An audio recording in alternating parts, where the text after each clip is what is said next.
आणि महायुतीला आजच्या जिल्हा परिषद निवडणुकांमध्ये मोठं यश मिळालंय, परंतु अजितदादा सोबत नाहीत। अजितदादांनी अचानक साथ सोडली, अकाली एक्झिट घेतली।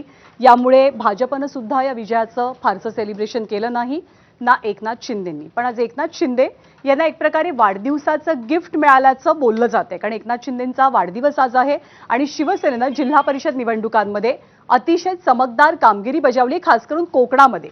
कोकणाचा आपला गड, कोकणाचा आपला बालेकिल्ला हा एकनाथ शिंदेंनी राखल्याचं चित्र दिसलेलं आहे। राज्यातल्या अनेक जिल्हा परिषदांमध्ये शिवसेनेच्या कामगिरीसह कोकणातही शिंदेंनी आपलं वर्चस्व प्रस्थापित केलं। जिल्हा परिषदेच्या निवडणुका भाजप आणि शिवसेनेनं एकत्रित लढण्याचा निर्णय घेतला आणि त्याची चुणूक कोकणात पाहायला मिळाली।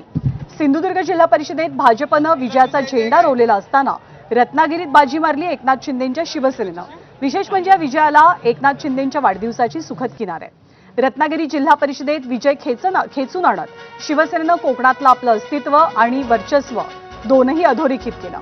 शिंदेंनी रत्नागिरीतील जिल्हा परिषद आणि पंचायत समिती अशा दोन्ही निवडणुकांची जबाबदारी सामंत बंधूंकडे सोपवलेली आणि विजय मिळवून देत दोन्ही बंधूंनी एकनाथ शिंदेंना एक प्रकारे मोठं बर्थडे गिफ्ट दिलं। उद्योगमंत्री उदय सामंतांचे स्वीय सहाय्यक नेताजी पाटील आणि रिक्षाचालक सुमेश आंबेकर या दोनही शिवसैनिकांचा विजय सध्या लक्षवेधी ठरतोय।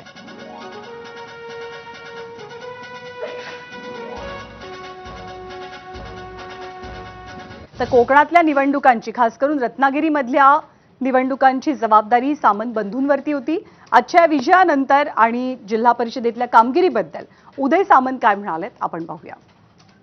नेताजी पाटील असणं हे गरजेचं होतं आणि म्हणून त्यांना उमेदवारी जाहीर केली। जर 100% लोकांनी सांगितलं नसतं नेताजीला तिकीट देऊ नका तर नक्की दिलं नसतं आणि म्हणून पीए म्हणून काही दिलं नाही। सुमेश सर्वसामान्य कुटुंबातला जरी असला, रिक्षा जरी चालवत असला तरी त्या रिक्षातनं रात्री अपरात्री लोकांना, पेशंटना घेऊन जाणं, लोकांची सेवा करणं हे त्यानं केलेलं। आणि अशी काही मक्तेदारी नाही ना कोणाची की मोठ्याच्याच पोरानं निवडणूक लढली पाहिजे।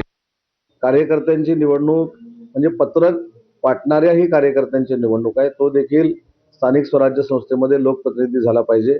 म्हणून त्याच्या प्रचाराला माननीय एकनाथ शिंदे साहेब फिरतात आणि काही लोकांनी पक्षाची मुंबईची शाखा केलेली आहे, ती मुंबईच्या बाहेर देखील पडत नाहीत। याचे पडसाद देखील शिवसेनेचे जिल्हा परिषद पंचायत समिती वाढण्यामध्ये होणार आहे आणि काही लोकांना फक्त एकनाथ शिंदे साहेबांवर टीका करून जे स्वतःचं दुकान चालवायचं आहे ते या निवडणुकीनंतर बंद होणार आहे। पण जिल्हा परिषदेच्या निवडणुकांनंतर निवडणुका आणि घराणेशाही हे चित्र किंवा हे समीकरण पुन्हा एकदा अधोरेखित झाल्याचं पाहायला मिळालं। जिल्हा परिषदेच्या निवडणुकीमध्ये जिल्ह्याच्या आणि राज्याच्या कानाकोपऱ्यामध्ये वेगवेगळ्या राजकीय नेत्यांच्या वारसांनी आपली ताकद पणाला लावलेली होती आणि अनेक जण विजयी झाल्याचं चित्र सुद्धा या निवडणुकीमध्ये पाहायला मिळालं। यामध्ये सर्वपक्षीय नेत्यांची मुलं आहेत आणि इतर नातेवाईक सुद्धा आहेत। जिल्हा परिषद निवडणुकीत आज घराणेशाहीचा बोलबाला पाहायला मिळाला। पुणे, सांगली, सोलापूर, रायगड आणि रत्नागिरी या जिल्ह्यांमध्ये दिग्गजांच्या वारसांनी बाजी मारली। गुहागरमधल्या अजगोलीमध्ये भास्कर जाधवांचे पुत्र विक्रांत जाधव, रायगडमध्ये भरत गोगावलेंचे चिरंजीव विकास गोगावले यांनी विजयाचा गुलाल उधळला, तर माढ्यामध्ये तानाजी सावंत यांचे पुतणे आणि शिवाजी सावंत यांचे पुत्र पृथ्वीराज सावंत यांनी भाजपच्या तिकिटावरती निवडणूक लढवली। पृथ्वीराज सावंत यांनी 6800 मतांच्या विक्रमी मताधिक्यानं प्रतिस्पर्ध्याचा पराभव केला, तर सोलापुरात भाजप नेते राम सातपुते यांच्या पत्नीचा विजय झालाय। यासोबतच इतर अनेक ठिकाणी नेत्यांच्या नातेवाईकांनी बाजी मारली आहे।